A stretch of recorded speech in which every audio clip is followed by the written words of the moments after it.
Hello, thank you very much for watching. I'm Shakil 5858. I'm Amir Budnam. I'm thankful to all news resources. Following news have been reported by American and Canadian channels. Now the headlines. Storm Francine landed in Louisiana. Wildfires devastation in California. Trump-Harris debate fallout. Timberlake case. Civilians walking in space. Remembering 9/11. Trump and Harris shake hands. Canadian heist mystery solved. Liberals against NDP in Canada. Humpback whale saved. Now please.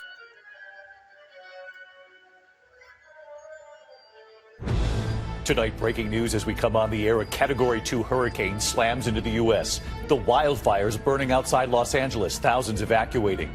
And just in tonight, more than 70 million people watched the ABC News presidential debate last night. First, Hurricane Francine making landfall a short time ago. Louisiana, New Orleans already feeling this. They've been bracing for winds up to 100 miles per hour. The hurricane expected to unleash up to a foot of rain in some areas. A storm surge up to 10 feet. Ginger Z is standing by. The wildfire emergency tonight. The images coming in at this hour. Dozens of homes up in flames. 3 major wildfires burning near Los Angeles. Thousands being evacuated. A suspect arrested for allegedly starting the massive line fire. Also tonight, after their debate in Philadelphia, Vice President Kamala Harris and former President Trump had the handshake at Ground Zero, marking 9/11 this morning, paying tribute to the victims. It comes after the ABC News debate last night in Philadelphia at the National Constitution Center. 55 days until Election Day now. The vice president now saying, let's have a second debate. What Donald Trump is now saying about that tonight. This evening, the development involving Justin Timberlake. ABC News learning Timberlake has reached a plea deal in his DWI case. The horrific case tonight, sources say a 12-year-old has fallen from a balcony on a cruise ship. The child did not survive, what we're learning. The historic high-risk spacewalk scheduled to take place just hours from now. The first civilian to walk in space, hundreds of miles above the Earth. The weight loss drug showing promise for children struggling with obesity. The new findings tonight. The Taylor Swift effect, just hours now after endorsing Vice President Kamala Harris and urging fans to register to vote. What's happened already? Also tonight, we remember a music legend here. And this evening, as we do every year, we pay tribute on 9/11. We'll take you to Ground Zero, to Pennsylvania, and to the Pentagon. From ABC News World Headquarters in New York, this is World News Tonight with David Muir. Good evening. We are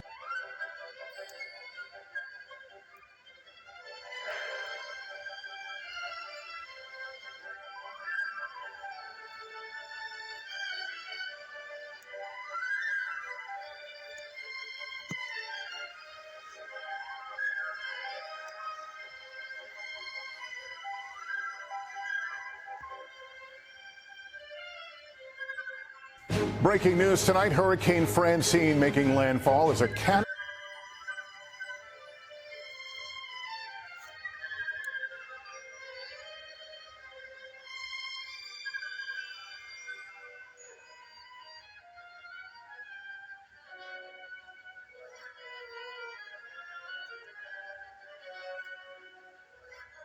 Breaking news tonight, Hurricane Francine making landfall as a Category 2 storm as we come on the air and set for a potential direct hit on New Orleans. The state of emergency, Francine slamming ashore in Louisiana, packing 100-mile-per-hour winds and up to 10 feet of life-threatening storm surge. A National Guard truck running off the road. Our team in the storm zone and Al Roker tracking it all.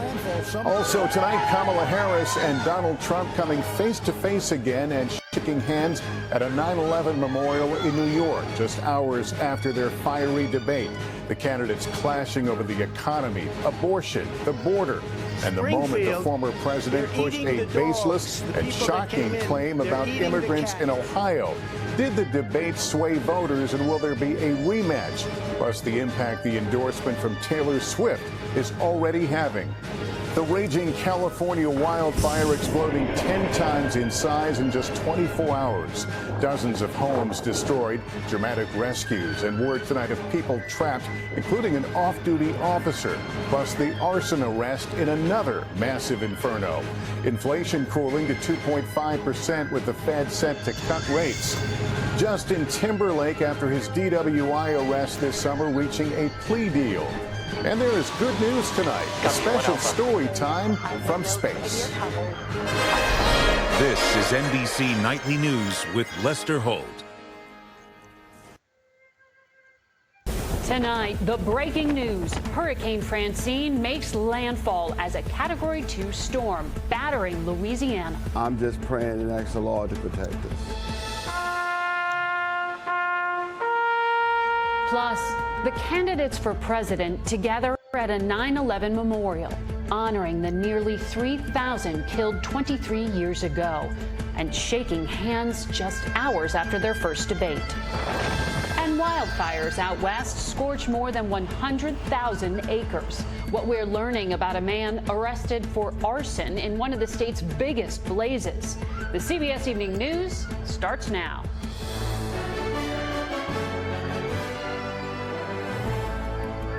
Good evening. All right, here with reaction, pollster Matt Towery of Insider Advantage and Harris Poll Chairman Mark Penn is with us. So Matt, start with you. I found those headlines, especially Reuters, New York Times, not exactly conservative outlets. Those dials were interesting as well. And I spoke to two other pollsters today. They said they got the same reaction. So there seems to be widespread consensus on that issue. Why? Well, I think it's pretty clear. I mean, it was not Trump's best debate. We know that, but it didn't hurt him at all, apparently. We had a poll that Robert Cahaly and I did last night during the debate and afterwards. It showed undecideds didn't move as well. And I want to mention this. I'm in the field in Michigan. And in 2020, Insider Advantage had the best, the most accurate numbers in Michigan of the final five in the Real Clear Politics average. I don't have the final numbers, but I can look at them enough to tell you right now Trump is either even or ahead in Michigan. And if that's the case, then whatever boost she gets from this debate is going to be short-lived if she gets one at all. Let me ask you, Mark Penn. I have worried that some of Kamala's radical positions, like no restrictions, even late-term abortions, mandatory gun buyback, no border wall, decriminalize illegal immigration, free housing, health care, education, and now taxpayer-funded sex change surgery for illegals and for convicted felons, her sponsorship of the $93 trillion Green New Deal. She would literally eliminate the filibuster. I would argue that's the end of capitalism, eliminating private insurance. Again, her bill, she supported government-run health care. You can't say radical Islamic terrorism. You can't say illegal alien, all the taxes. I've been worried that that's not permeating into the consciousness of the American people fast enough, especially with early voting. Now, when I hear independents and watch independents on dials like that, I begin to think people really are starting to get it in spite of a media blackout. Am I wrong in my analysis? Well, you're not wrong in your analysis, because we asked in the poll pretty much, what do you think Kamala Harris's views are? And they guessed more correctly than you would think. They think she is more for open borders and policies, and that she is more to the left of Biden. So I think some of this stuff is really sinking in, and it's raising questions, and that's why you have a bunch of undecided voters who are not moving that quickly till they hear more about what she stands for, and particularly more about the economy, because most undecided voters, they're not voting on immigration or abortion. They're really deciding on the economy and who they think will be a better president who will make things better for their own lives. Yeah, I mean, how do you sponsor the Green New Deal? Co-sponsor? Peter, I turn to you first because you were at Ground Zero with President Biden, as well as the VP, Donald Trump, J.D. Vance. What was it like to see Kamala Harris and Donald Trump together. The only thing separating them was little Mike Bloomberg standing between them, 12 hours after an absolutely brutal debate. Yeah, there was something kind of surreal about it, right? I mean, they had spent an hour and a half on stage savaging each other, calling each other a disgrace and weak and horrible and all these, insulting things.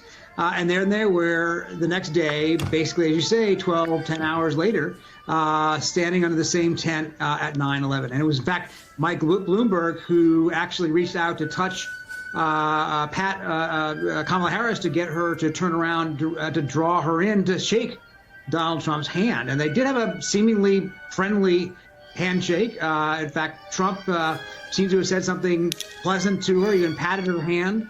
And they, got along fine. But it's a reminder, I think, not of how politics used to be, where there used to be kind of respect across the aisle. Instead, I think it's a reminder of how important 9/11 still is, the solemnity of this moment, that it forces politicians who really don't like each other very much to at least pretend that they're part of the same country, the same nation, the same, society, at least for an hour on there at such hallowed ground. Well, it is something that New Yorkers are so proud of, the way we come together. But it is something, when Mike Bloomberg is the one asking you to be polite, that is a rare day.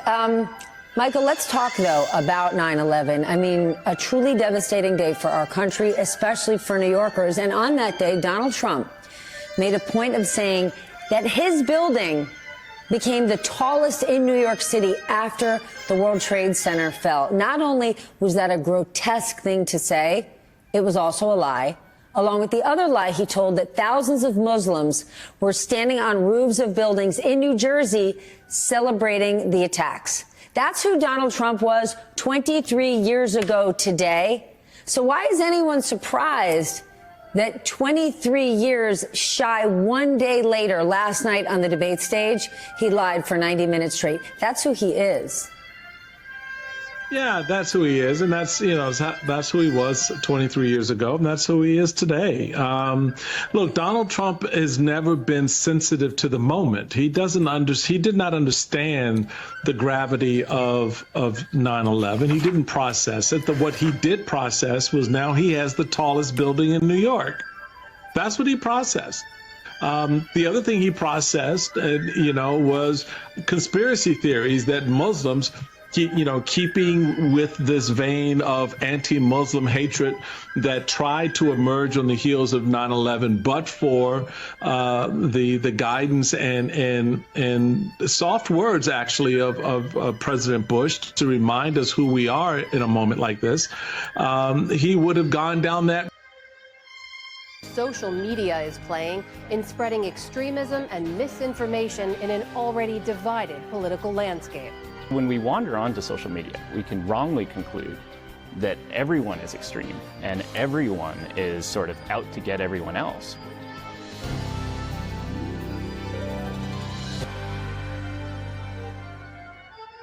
Welcome to the News Hour. Tens of millions of Americans tuned into last night's consequential presidential debate between Vice President Kamala Harris and former President Donald Trump. The contentious debate may be the only face-off of the campaign season. Vice President Harris tried to walk a fine line between being both an incumbent and a change candidate.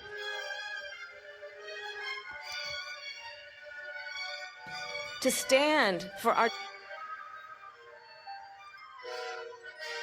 Well, I've seen people on television. Let me just say.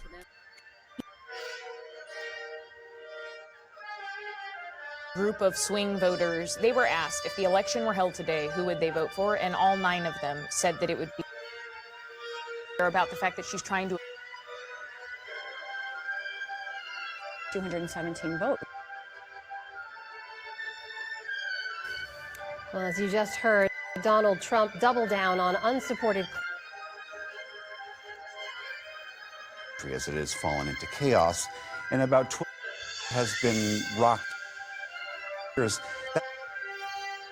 Springfield is a close community.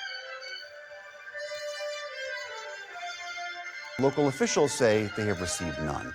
Even today, after the debate, they doubled down saying All of these things are, quote, rumors that have been spread. Stolen and eaten, which is patently false. There's no evidence whatsoever that that's happening.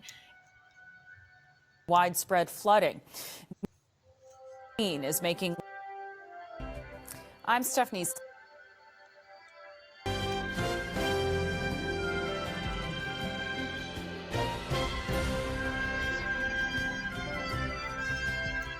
I'm Stephanie Tsai with NewsHour West. Here are the latest headlines. Dangerous weather is affecting two parts of the country tonight. Hurricane Francine is making landfall in Louisiana as a Category 2 hurricane. Meteorologists expect a major storm surge, fierce winds, and widespread flooding. Meanwhile, out west, scores of large wildfires have prompted tens of thousands of evacuations. In the Los Angeles area today, crews fought to contain massive blazes racing toward foothill communities. Some forecasters say could bring up to 12 inches of rain and a storm surge as high as 10 feet. Extreme weather is also causing havoc across the globe in Vietnam, where the death toll from Typhoon Yagi has climbed to almost 180. More than 145 others are still missing. The storm brought heavy rains and flooding when it made landfall over the weekend as the strongest typhoon to hit the country in decades. Thousands of residents of low-lying areas have reportedly been evacuated. Others have been forced to wade through floodwaters to salvage their belongings amid ongoing rains. The U.S. is sending $700 million in new humanitarian aid to Ukraine to help the country's battered energy grid. The announcement came as Secretary of State Antony Blinken and the new British Foreign Secretary David Lammy traveled together to Ukraine. The U.K. is also providing hundreds of millions of dollars in assistance. President Volodymyr Zelensky has been asking for permission to use Western-supplied weapons to strike deep inside Russia, which the U.S. has so far denied. At a press conference today, Secretary Blinken said he would take the issue of missiles back to Washington to brief the president. We have adjusted and adapted as needs have changed, as the battlefield has changed, and I have no doubt that we'll continue to do that as this evolves. Alberto Fujimori, the former president of Peru, has died at the age of 86 in Lima. Fujimori won election in 1990 on an anti-corruption campaign, steering the country's economic growth through privatization. He won broad support for defeating a guerrilla movement that threatened to topple Peru. But he governed with an increasingly authoritarian hand and was later convicted of human rights abuses and jailed. U.S. inflation reached a three-year low last month, thanks largely to cooling gas prices. Today's report showed consumer prices rising just 2.5% in August compared to the same month last year. That's down from July's reading of 2.9%. Today's report comes as Federal Reserve officials prepare to cut interest rates next week for the first time since early 2020. And a passing of note, singer-songwriter Frankie Beverly, who fronted the group Maze, has died. In the 1970s, Beverly brought the soulful sounds of his hometown Philadelphia to the music scene. The group climbed the R&B charts, and Ebony magazine dubbed them Black America's favorite band.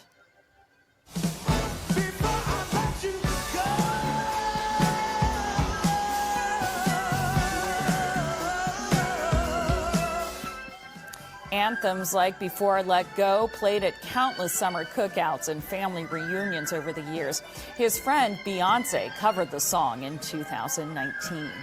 Frankie Beverly and Maze finished a farewell tour earlier this year. He was 77 years old. And commemorations have been held across the country to mark 23 years since the 9/11 terrorist attacks, which killed nearly 3,000 people. The day started in New York, where flowers were laid and tributes paid for the lives lost when two planes hit the Twin Towers that morning.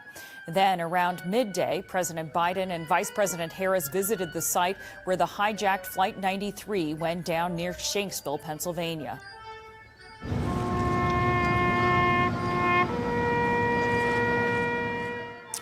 And this afternoon at the Pentagon, Biden and Harris joined Defense Secretary Lloyd Austin to pay respects to the 184 people killed there. Still to come on the NewsHour, a look at how Donald Trump's proposal to increase tariffs on China could affect U.S. consumers. President Biden responds to Israel's claim that the killing of an American in the West Bank was unintentional, and how social media has fundamentally changed the way Americans engage in politics. Welcome to Democracy Now!, democracynow.org, The War and Peace Report. I'm Amy Goodman. Vice President Kamala Harris and former President Donald Trump took to the stage in Philadelphia Tuesday evening for their first and only scheduled presidential debate. The event was hosted by ABC News and did not include any third-party candidates. Harris repeatedly put Trump on the defensive as they debated abortion, immigration, Israel's war on Gaza, race, January 6th, and other issues.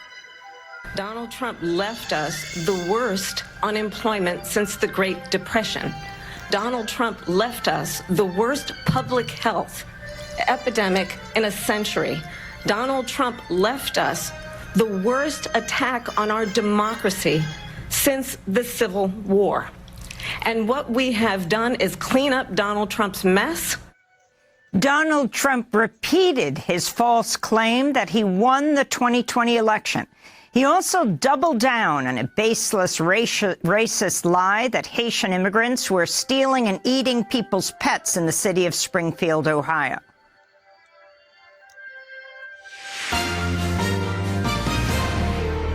On this Wednesday night, feisty face-to-face, dissecting the punchy presidential debate.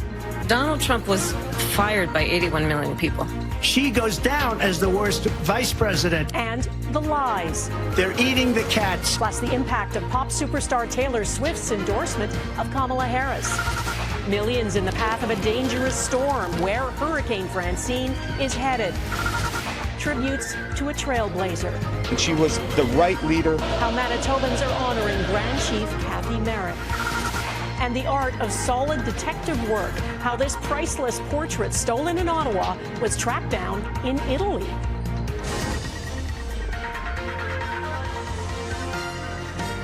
Global National with Donna Friesen. Good evening and thanks for joining us. Donald. Tonight, mystery solved in a major Canadian heist.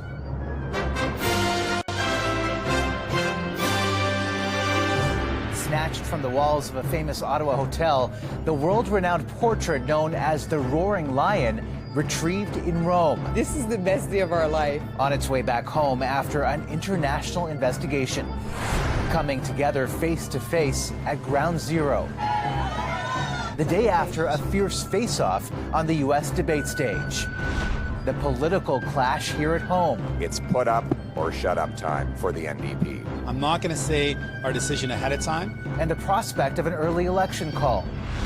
Plus, Francine's perilous path. And why you may not have to say goodbye to summer just yet. We're going to get the most out of it, that's for sure. Plus, a distressing rescue mission. The complicated efforts to free an entangled humpback whale.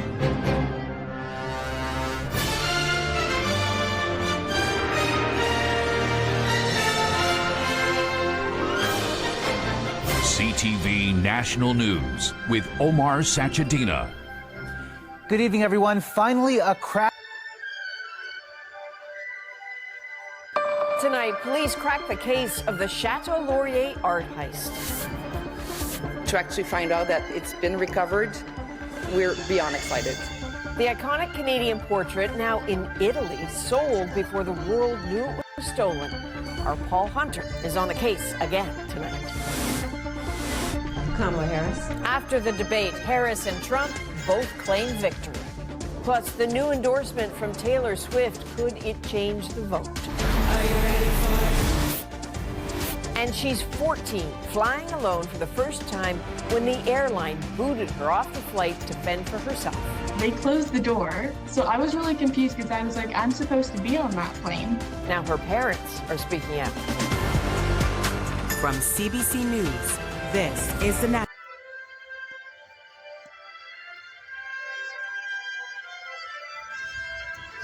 Thank you for watching and privilege of your time. This is Amir Shakil 5858. I am Amir Goodman. have a good life.